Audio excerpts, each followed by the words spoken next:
Hey, afternoon Facebook and you Media Theology peeps.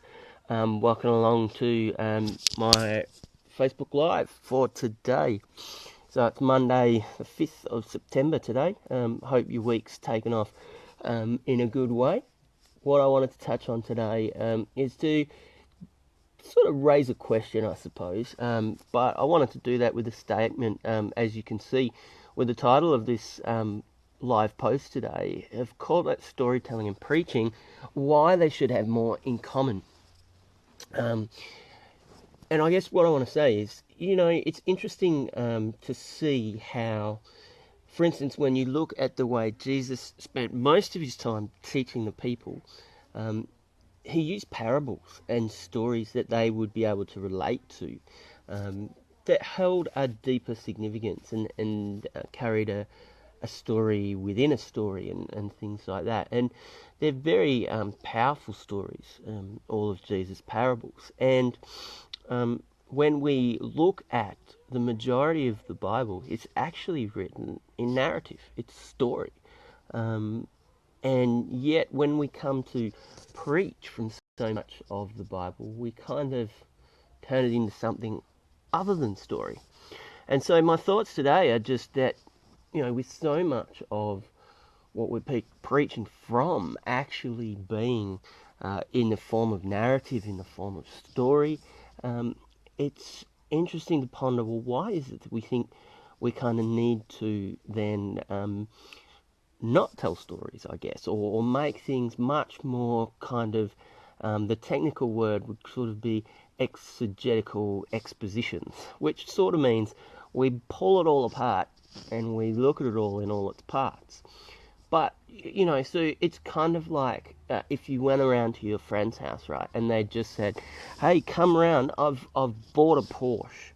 You've got to come around and experience this thing.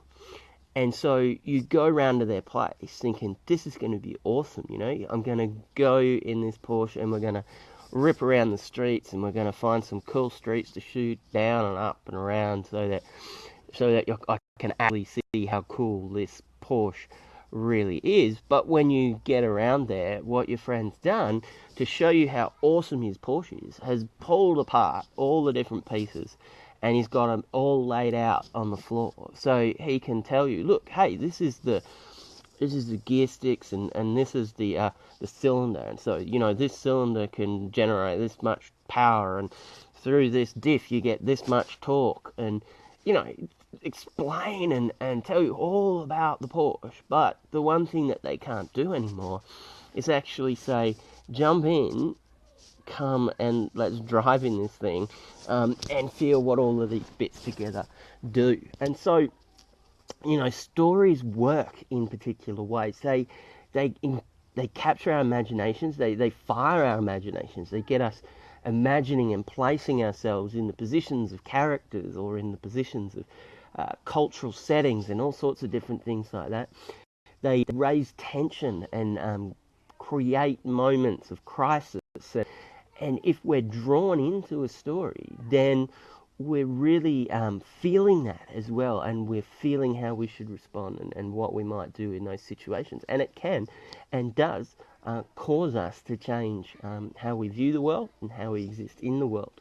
Really powerful stories. And so that's my thoughts. I think sometimes we are losing the sense of being powerful storytellers as preachers of the word, and we see our role more to pull all the parts about and stick them on the garage floor, and I think sometimes we lose a sense of what's really going on in the depths of some of the stories. We miss the narrative nuances. And I think one of the reasons why it's really important that we do tell good stories is that wow, maybe you can hear my 7-year-old going off in the background, maybe not, who knows.